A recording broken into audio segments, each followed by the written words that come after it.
আৰক্ষী মানে এটা কথা আমি বুজি পাব লাগিব যে দুখীয়া মানুহৰ ওপৰত লাঠি উঠাৰ আগতে আমি তিনিবাৰ চিন্তা কৰিব লাগিব। যেতিয়া আমি ৰাস্তাত পথত বা আমাৰ কৰ্তব্যৰ সময়ত যেতিয়া আমি ধনী মানুহৰ ওপৰত লাঠি চলাম সেই সময়ত আমি সকলোৱে বুজি পাওঁ যে এই মানুহজনৰ ওপৰত যদি মই লাঠি মাৰো তেতিয়াহলে এই মানুহজন কোৰ্টত যাব, এছপিৰ ওচৰত যাব, ডিজিপিৰ ওপৰত যাব, মোৰ ওপৰত একশন হ'ব।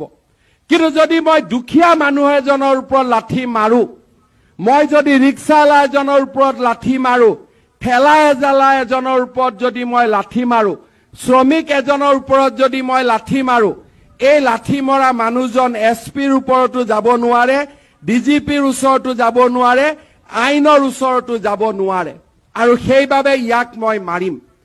কিন্তু আমি এটা কথা মনত ৰাখিব লাগিব, সেই দৰিদ্ৰজনৰ ৰক্ষাকৰ্তা আমি।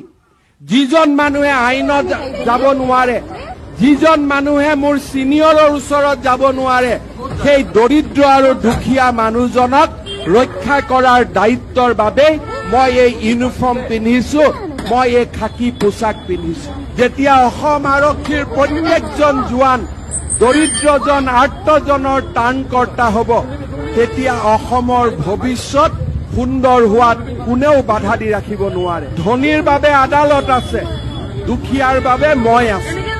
এই চিন্তাৰে আমি আগুৱাই যাব লাগিব। মানে দুখীয়া মানুহক বিশেষকৈ পুলিচে নিজৰ কেৰেক্টাৰ বদলাব লাগিব। আগতে যি দাবী হুমকি মাৰি যি ধৰণে চলিছিল সেই ব্যৱস্থা নচলিব। পুলিচৰ শীৰ্ষতম অফিচাৰ হ'লেও তেওঁ এৰেষ্ট হ'ব।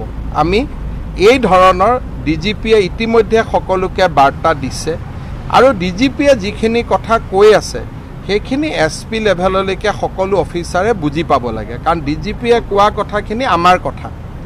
আৰু সেইকাৰণে আজি আমি এছপিৰ বিপক্ষেও আমি একশ্যন লৈছোঁ।